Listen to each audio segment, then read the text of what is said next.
ಎಲ್ಲರಿಗೂ ನಮಸ್ಕಾರ. ರೇಣುಕಾ ಮನೆ ಅಡುಗೆಗೆ ಸ್ವಾಗತ. ಇವತ್ತಿನ ವಿಡಿಯೋದಲ್ಲಿ ನಾವು ಹನಗಾನಿ ಸೊಪ್ಪಿನ ಪಪ್ಪು ಮಾಡೋದು ಹೇಗೆ ಅಂತ ನೋಡ್ಕೊಳ್ಳೋಣ.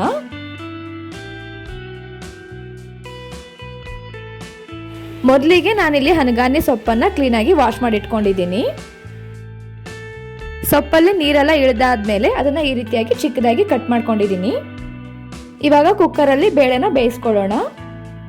ನಿಮಗೆ ಎಷ್ಟು ಕ್ವಾಂಟಿಟಿಯಲ್ಲಿ ಪಪ್ಪು ಬೇಕೋ ಅದರ ಅನುಸಾರವಾಗಿ ಬೇಳೆ ಹಾಕ್ಕೊಳ್ಳಿ.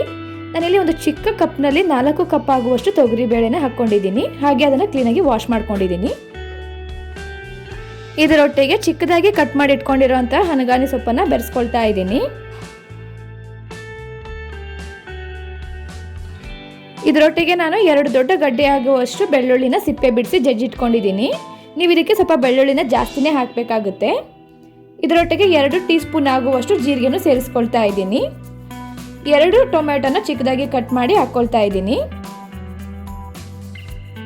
ನೀವು ಪಪ್ಪಿಗೆ ಬೆಳ್ಳುಳ್ಳಿ ಹಾಗೂ ಜೀರಿಗೆನ ಸ್ವಲ್ಪ ಜಾಸ್ತಿನೇ ಸೇರಿಸ್ಕೋಬೇಕಾಗುತ್ತೆ. ಹಾಗಾದರೆ ಟೇಸ್ಟ್ ತುಂಬ ಚೆನ್ನಾಗಿ ಬರುತ್ತೆ. ಇದರೊಟ್ಟಿಗೆ 5 ರಿಂದ 6 ಹಸಿಮೆಣಸಿನ್ಕಾಯಿನ ಏನು ಕಟ್ ಮಾಡದೆ ಹಾಗೆ ಹಾಕ್ಕೊಳ್ತಾ ಇದ್ದೀನಿ. ಇದರೊಟ್ಟಿಗೆ ರುಚಿಗೆ ತಕ್ಕಷ್ಟು ಹರಳುಪ್ಪನ್ನು ಸೇರಿಸ್ಕೊಳ್ತಾ ಇದ್ದೀನಿ.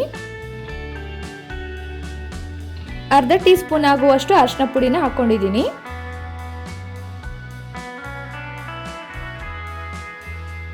ಎಲ್ಲ ಇಂಗ್ರೀಡಿಯೆಂಟ್ಸ್ ಮುಳುಗುವಷ್ಟು ನಾನು ನೀರನ್ನು ಬೆರೆಸ್ಕೊಳ್ತಾ ಇದ್ದೀನಿ. ಪಪ್ಪಿಗೆ ಜಾಸ್ತಿ ನೀರು ಹಾಕೊಳ್ಳೋದು ಬೇಕಾಗಲ್ಲ. ಪಪ್ಪು ಸ್ವಲ್ಪ ಗಟ್ಟಿಯಾಗಿದ್ರೇ ಚೆನ್ನಾಗಿರುತ್ತೆ. ನೀವು ಹಸಿಮೆಣಸಿನ್ಕಾಯಿನ 1ರಲ್ಲಿ 2 ಭಾಗ ಬೇಕಾದರೂ ಮಾಡಿ ಹಾಕೋಬಹುದು. ನಾನು ಹಸಿಮೆಣಸಿನ್ಕಾಯಿ ಬೆಂದಾದ್ಮೇಲೆ ಅದನ್ನು ತೆಗೆದು ಒಂದು ಪಾತ್ರೆಯಲ್ಲಿ ಜಜ್ಕೋತೀನಿ. ಹಾಗಾಗಿ ಇಡೀ ಹಸಿಮೆಣಸಿನ್ಕಾಯಿನ ಹಾಗೆ ಹಾಕ್ಕೊಂಡಿದ್ದೀನಿ. ನಾನಿಲ್ಲಿ ಬೇಳೆ ಬೇಯಕ್ಕೆ 3 ವಿಷಲ್ನ ಹೊಡಿಸ್ಕೊಂಡಿದ್ದೀನಿ. 3 ವಿಷಲ್ ಆದಮೇಲೆ ಇದು ಸ್ವಲ್ಪ ಕುಕ್ಕರ್ ತಣ್ಣಗಾದ್ಮೇಲೆ ಇವಾಗ ಲಿಡ್ನ ಓಪನ್ ಮಾಡ್ತಾ ಇದ್ದೀನಿ. ನೀವು ನೋಡ್ತಾ ಇದ್ದೀರಾ, ಸೊಪ್ಪು ಹಾಗೂ ಬೇಳೆ ಎಲ್ಲ ಚೆನ್ನಾಗಿ ಬೆಂದಿದೆ.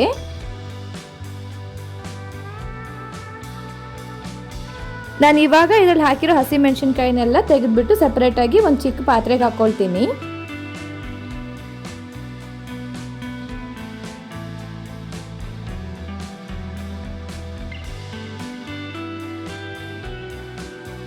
ಇವಾಗ ಬೇಳೆನ ಕ್ಲೀನಾಗಿ ಮಸ್ಕೊಳ್ಳೋಣ. ನಿಮಗೆ ಬೇಳೆ ಮಸಿಯೋಕ್ಕೆ ನೀವು ಸ್ಮ್ಯಾಶರ್ ಇದ್ದರೂ ಅದರಿಂದನೂ ಕೂಡ ಸ್ಮ್ಯಾಶ್ ಮಾಡ್ಕೋಬಹುದು.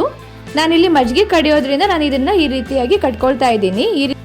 ಈ ರೀತಿ ಒಂದ್ಸರಿ ಕಟ್ಕೊಳ್ಳೋದ್ರಿಂದ ಬೇಳೆ ಹಾಗೂ ಸೊಪ್ಪು ಕ್ಲೀನಾಗಿ ಒಂದೇ ಸಮಯಕ್ಕೆ ಬರೆದ್ಬಿಟ್ಟು ಪಪ್ಪು ತುಂಬ ಚೆನ್ನಾಗಿ ಬರುತ್ತೆ, ಮಂದವಾಗಿ ಬರುತ್ತೆ. ಕಡಿಯೋದೆಲ್ಲ ಆದಮೇಲೆ ಮಜ್ಜಿಗೆ ಕೋಲಿಗೆ ಸ್ವಲ್ಪ ನೀರನ್ನು ಹಾಕಿ ಎತ್ತಿಟ್ಕೊಂಡ್ಬಿಡೋಣ. ಇವಾಗ ಇದನ್ನು ಒಂದು ಸಪರೇಟ್ ಪಾತ್ರೆಗೆ ಟ್ರಾನ್ಸ್ಫರ್ ಮಾಡ್ಕೊಳ್ತಾ ಇದ್ದೀನಿ. ಕುಕ್ಕರ್ಗೆ ಸ್ವಲ್ಪ ನೀರನ್ನು ಹಾಕ್ಬಿಟ್ಟು ಕ್ಲೀನಾಗಿ ಕೈ ಆಡ್ಬಿಟ್ಟು ಅದನ್ನು ಕೂಡ ಇದಕ್ಕೆ ಹಾಕ್ಕೊಳ್ತಾ ಇದ್ದೀನಿ.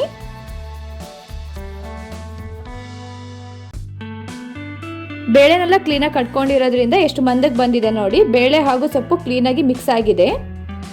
ಅದಲ್ಲದೆ ಇದ್ರ ಜೊತೆಗೇನೆ ಬೆಳ್ಳುಳ್ಳಿ ಜೀರಿಗೆ ಎಲ್ಲ ಹಾಕಿರೋದ್ರಿಂದ ಇವಾಗಲೇ ಘಮ ತುಂಬ ಚೆನ್ನಾಗಿ ಬರ್ತಾ ಇದೆ. ಇದಾದ್ಮೇಲೆ ಇದು ಸ್ವಲ್ಪ ಹಾಗೆ ಕುದಿಬೇಕು. ಈ ಪಾತ್ರೆಯಲ್ಲೇ ಲಿಡ್ ಮುಚ್ಚಿ ಹಾಗೆ ಕುದಿಯೋಕೆ ಬಿಟ್ಬಿಡೋಣ. ಅದು ಸ್ವಲ್ಪ ಕುದಿಯೋ ಅಷ್ಟರಲ್ಲಿ ನಾನು ಹಸಿಮೆಣಸಿನ್ಕಾಯಿನ ತೆಗೆದು ಒಂದು ಪಕ್ಕದಲ್ಲೇ ಪಾತ್ರೆ ಹಾಕ್ಕೊಂಡಿದ್ನಲ್ಲ, ಅದನ್ನು ಕ್ಲೀನಾಗಿ ಈ ರೀತಿ ಜಜ್ಕೊಳ್ತಾ ಇದ್ದೀನಿ. ಈ ರೀತಿ ಯಾಕೆ ಮಾಡ್ತಾ ಇದ್ದೀನಿ ಅಂದರೆ ನಾವು ಹಾಗೆ 2 ಭಾಗ ಮಾಡಿ ಹಾಕೋದ್ರಿಂದ ಖಾರ ಕ್ಲೀನಾಗಿ ಎಲ್ಲ ಕಡೆ ಸ್ಪ್ರೆಡ್ ಆಗಿರೋದ್ರಿಲ್ಲ. ಹಾಗಾಗ್ಬಿಟ್ಟು ನಾನು ಇದೊಂದು ರೀತಿಯಲ್ಲಿ ಜಜ್ಜಿ ಹಾಕ್ಕೊಳೋದ್ರಿಂದ ಖಾರ ಕ್ಲೀನಾಗಿ ಎಲ್ಲ ಕಡೆನೂ ಸ್ಪ್ರೆಡ್ ಆಗುತ್ತೆ.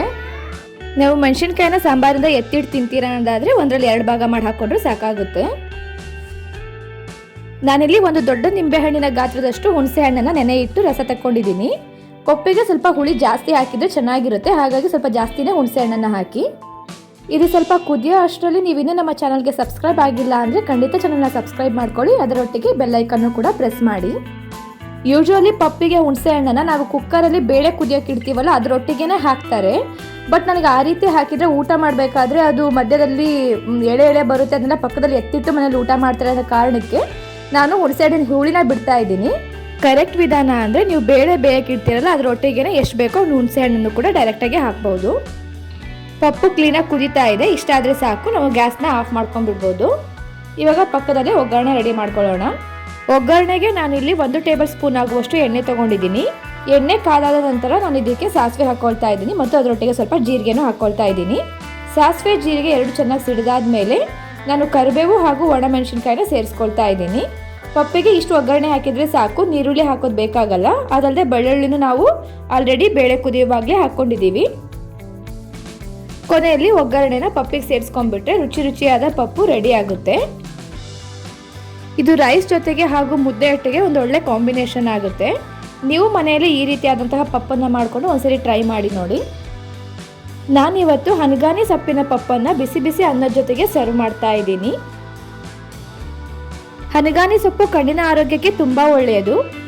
ನೀವು ಕೂಡ ಮನೆಯಲ್ಲಿ ಹನಗಾನಿ ಸೊಪ್ಪಿನ ಪಪ್ಪನ್ನು ಒಂದ್ಸಾರಿ ಖಂಡಿತ ಟ್ರೈ ಮಾಡಿ ನೋಡಿ. ಇದು ಮನೆಯಲ್ಲಿ ಎಲ್ಲರಿಗೂ ಖಂಡಿತ ಇಷ್ಟ ಆಗುತ್ತೆ. ಈ ರೆಸಿಪಿ ನಿಮಗೆ ಇಷ್ಟ ಆಗಿದ್ದಲ್ಲಿ ಚಾನಲ್ನ ಸಬ್ಸ್ಕ್ರೈಬ್ ಮಾಡ್ಕೊಳ್ಳಿ, ವಿಡಿಯೋಗೆ ಒಂದು ಲೈಕ್ ಮಾಡಿ ಹಾಗೂ ಆದಷ್ಟು ಶೇರ್ ಮಾಡಿ.